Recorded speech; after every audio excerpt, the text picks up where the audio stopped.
Yesterday, I went to visit Kirby, and I thought I pulled up at Macy's. I had to check my GPS, but it was Kirby's house. So, so Kirby, we spoke about this before a couple months ago, or probably last year. But you mentioned your wife. She started Facebook Marketplace based off, or started selling on there. I don't know if she sells on any other platforms, but she started doing that because of a video that we did showing and discussing ways to make money and how there's basically free money out there. And she wanted to put it to the test, and she's extremely successful with it. I see photos on Facebook Marketplace of products that she's listing on your page. Good photos. But I want to go into what are some of the things that she had to face and overcome to build it up to where she's at now, so that other people can see and have in mind, it takes dedication. It's not simply just you're going to find a treasure chest on the side of the road and become a millionaire overnight. So, I know she's really put some time into this and it's nonstop. So, you being there with her every day, are there any sacrifices you've seen her have to make? Any hard decisions she's had to make, or how is the work ethic behind all of it? This would be a great question for her. I'm not gonna lie, but it's no in hell she getting on here with us two crazy animals. Um, but just seeing it, like you said, this was just a project for, and what I mean by project, for the people that don't know, my wife retired at 38 years old, and then so my son reached out to her. Well, not reached out to her. Like y'all know how I feel about kids, these savages. He wanted this gaming laptop. I still to this day he has it, and I still don't know what the hell a gaming laptop is. But he wanted a gaming laptop. We looked it up. He said it costs $3,000. And then everybody think that I'm the cheapest guy in the family, but my wife is way worse than me. And then, but she love her baby, and he can get whatever he want out of her. I swear one day I'm gonna see a Lamborghini put up to the house, and she gonna be like, "Oh, my baby wanted this, so I got it." But my wife still don't like to spend money. Um, but that's what it was. So he wanted a gaming laptop. And then just so happened we put out that video about if we started with $0, what would we do? And then, and then we, took a point out of Gary V's blueprint and talked about, arbitrage, reselling. And then she's seen it, and then she just wanted to challenge it and see, hey, could this be a way that I could leverage, a small amount of money or no money, and then come up with the money for, the laptop that the kid wanted. And so she did it. At first it started off with, oh, see something for sale and then buy it for negotiate it down for a cheap price and then resell it somewhere else for a higher price. And then she did that for a couple of weeks, and then she came up with the money for the laptop. And then for her, that was her plan, just to stop there. And then so she had the money for the laptop. Of course, she sent me out there to do the bidding to find the laptop. And of course, I found it for cheaper than the $3,000 that he was asking for. And then so she just sitting there one day and she said, wait, it can't be this easy. It's literally money laying on the ground and nobody wants it. I'm retired. I don't do nothing else. Oh, let me just see how far it can go. And then it ballooned into what you see today, Alex. It would balloon to what people see today. And it was just her just going about it, checking out goods that, you could buy for a cheaper price and resell. It seeing goods that, hey, you could buy it, maybe a little damage, you could rehab it and then resell it for a higher price. And then that's what it was. It was trial and error, trial and error. Then she found her niche of what was need to be done. But she put time and effort into it to figure it out. It wasn't just sit around here and wait. She was actively going trying to figure it out. What's something that you could buy for a cheap price, sell for a higher price. And so she found her niche and what she liked to do. And then she just kept doing it. And then it grew into a following. It grew into, followers. It grew into, she's always had products. She start finding vendors. She start finding, different avenues like that. And then now it's a constantly flow of in and out of different stuff. She created her own business with just doing that. But it was a lot of time, a lot of hours. I mean, Like me, in my house, everybody's used to me waking up 2 or 3 times in the middle of the night, checking the stock market, uh checking the MLS, checking different avenues, checking business that's for sale. Because I'm always trying to be the first one to find a deal, no matter what time it is. But then it, rotated to that's what my wife is doing. I wake up in the middle of the night, 2 o'clock. I'm look over, what the heck are you doing? And then she just going there, educating herself, making herself better, more knowledgeable about the space. And then now, like you said, it's just like a training machine. And then she put process in place, like we always talk about putting process in places.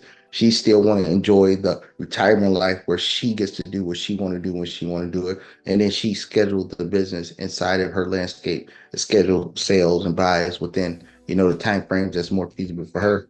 But my wife, Albania. She was in Albania about 6 months ago. She was still doing it over there. Of course, she made me do the work because I was here with the inventory. But then, when she travels, she's still setting up deals and stuff like that to make it happen. And then, like you said, you saw it on my page because she hijacked my my marketplace too, and then started doing it there. And then so now I got to be more cognizant of because I don't do social media. I got to be more cognizant of what's going on. But now I just here, you take that account and just deal with it. But it was hard work and stuff there. But we always talk about it in here. You do the hard work up front, so it's easier way out, and that's the stage she's. And that's one thing I want to point out too is I love the fact that she is constantly working on it. Like no matter where she's at. I know that in the past year she's taken a few trips to, like you said, Albania to, up north, Detroit stuff. And she still just keeps working on it. Like there's no stopping. It's not, hey, I'm on vacation. I'm not doing any sales for a week. It's just, hey, I'm out. All right, now that I'm out, how can I keep this running while I'm out efficiently? And that's something that people have to keep in mind. Like it, and I'm not going to go into the numbers, but you've spoken with me. She makes good money off of this. And it's not just like she has a mentality like, oh, I made enough this month. Like I can take a week off. Like, no, it's keep going, keep pulling in income. And I've seen so many people just like, if they got a lawn care business, like, oh, no, I don't cut lawns on the weekends. Like, so, just giving themselves excuses to just stop business and then take a break or something. When in reality, what grows a business is if it can work around the clock. I mean, look at all the huge businesses like Amazon, like they're nonstop companies working through holidays, everything. You've got to keep moving in order to keep producing and growing. And the way you do that is you set structures in place to where the business can run without you, without you present. And it's just a matter of that. But I like that a lot because I see too many people kind of shelter their business into this. They keep it a small family business to where they don't allow it to expand because of wanting to take breaks, because they want to take these days off, or oh, this came up, I can't manage it. I told you about someone that I know that had a small business that was doing very well. He ended up being sick for a couple months, and that just completely killed his business. And if you cannot set, structures and procedures in place to run without you, it's then why are you in business to begin with? Why not just get a job at that point? But Yeah, and you're correct. I mean, going back to what my wife's doing, it started off just reselling. Now she's added a service element to it. She's linking up with real estate agents, helping them out in their situations. She's offloading because she can sell inventory faster than wholesalers. She's talking, doing deals with them and things like that. Got a couple deals in the work for crazy, insane amount of inventory because the resellers are the people who bring in inventory. They can't offload it, but they see that she has a following, and they all jumped on board and said, "Hey, how about you know, we give you your inventory at a discount just so we can offload the inventory and so you can push it out there." That's what it took. But nobody sees all the people that's successful, nobody sees the hard work that goes into it. Nobody sees the time that they don't get to spend with their family. And trust me, I'm not a guy sitting here saying, "Oh, I want my wife back. I want her sitting around doing nothing." I don't go do you. I want her to be as successfully as she wants to be independent of me, and then of course it all just coming to the same household. I support what she does 10,000%. 10,000%. She's asked me many a times, like, hey, do you want me to stop this so I can spend more time, doing this, doing that, or whatever for the family? No, go ahead and do you. Because me and my son, we fatties anyway, so we'll go to a restaurant in a minute. We ain't got no time. We ain't got no time to sit around. We'll be all right. But go do you. Make what your passion is. And to her, it's her passion. That's what she like to do. I can't do it. She had me outside helping, or wherever helping.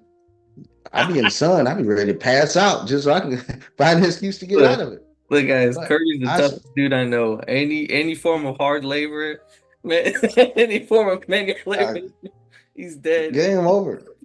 Game over. But no, I mean, I salute her for doing it. It's great. I mean, and then she get to do what she want to do.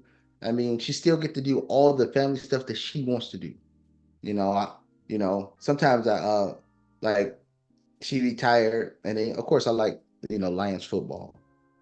I'll come out there with all my Lions gear on. I just put it on her while she sleep. I put it on her while she sleep and watch football. But I don't. That's it. It's not a. I know she's doing what she loves to do, and that's the only thing you care about. She loves doing it. So go ahead, and it happens to make money. I mean, the good thing is that it makes money. That's why it's all great. But those are the nuances that people do. They think that, oh, it's because I love to do it. It don't matter if it makes money. No, the making money part is the key element. Because if she was just doing it, doing it, doing it, doing it, and it wasn't bringing revenue in, then it's less time in other places. What the hell are we doing this for? You can go do something else. You can go spend, the kid eventually it'd be 19, 20, 25. He said he ain't never moving, but eventually he's gonna want to move out and make his own rules.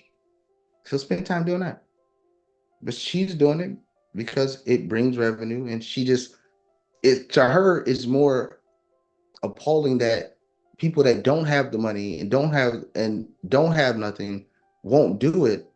Then she has the money, she has the resources, she don't need it, and she's willing to do it. That's the part that she's confused about. It's not that, and she tried to tell everybody that she know. I mean, of course, my wife's world traveled, so she know people in all other states, other countries, and she tried to get them to do it, and they won't do it. But they're broke, and she just has the mindset of, I'm not gonna just leave money just sitting out here for somebody else to take it if nobody else don't want it.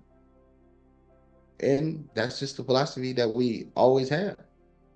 If there's money out there, we want it. So people need to change their mindset. And I always say that the mindset is the thing that push families or push people to not get into the level that they can't achieve because they don't have the mindset to grind, to go out there and do it and make it happen.